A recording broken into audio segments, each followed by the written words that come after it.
Sporting Journal Radio, presented by OnX.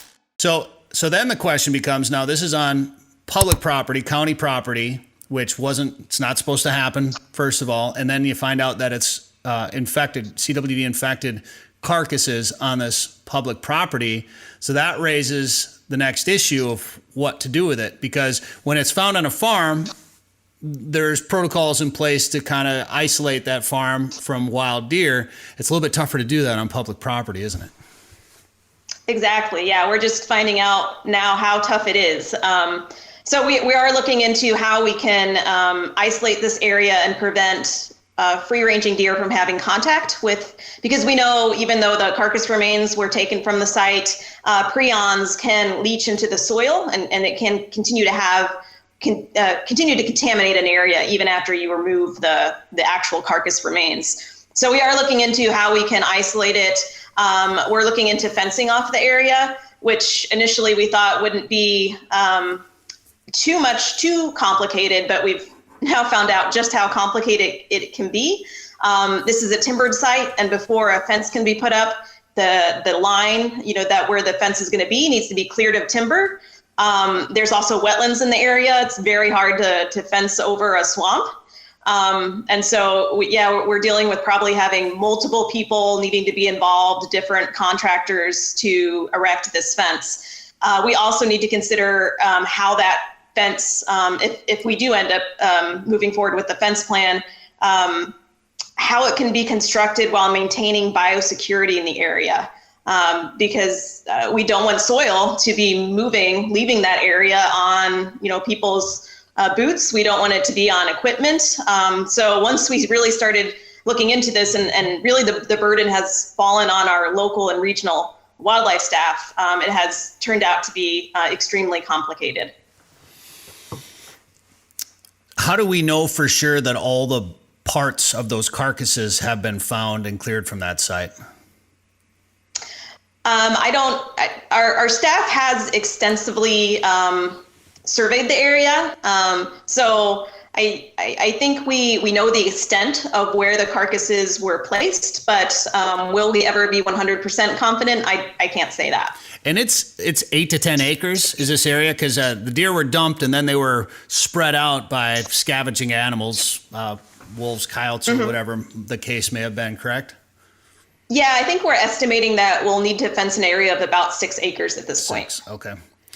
And what CWD affects deer and elk hasn't been known to affect other species, but what effect, is there any known effect on, say, an animal that eats a CWD infected deer? Has there been known to have any side effects for that animal? No known side effects for any predators, for example, wolves or coyotes or big cats. No known effects of them no known instances of them becoming infected with the disease. However, we do know that the prions, which cause this disease, can move through the digestive systems of predators and still remain infective, once they leave the digestive system in feces. So that is also concerning. That's amazing. Obviously, a lot of information about chronic wasting disease on the DNR website there. So we're talking about involving a number of different contractors, trying to build a fence, having to clear the area. That brings up a couple of more questions, like who pays for it? I can't imagine something like that is going to be cheap. And who pays for that cost? And then is there some sort of monitoring system that'll be in place to make sure the fence stays intact? Nothing's, digging underneath it, or there's no holes getting knocked into it. What's the plan? What would be the plan there if this goes forward? So as far as funding is concerned, we still haven't ironed all of those details out yet. We're working with the Board of Animal Health and the county to determine how this will be funded. We don't have that determined yet. As far as making sure that it is secure, that's something that is very much in our minds when we're figuring out how to construct this, is that it needs to be a secure fence. And, with that in mind, we're also looking at, clearing timber. Again, this is a timbered area that we're going to need to clear it more than just for the fence line, because we don't want a storm to come through and then have issues with trees, falling along the fence and compromising it in that way. So that it's going to involve, additional work to make sure that it is a secure site. And then it is going to need to be monitored over the years. And, there's additional cost and who does the monitoring. Those are questions we're still dealing with right now. And how many years do you think this would have to be in place? We're looking at likely 20 years. We know that prions can persist in the soil for at least, I believe, a dozen years based on some research with scrapie, which is another prion disease.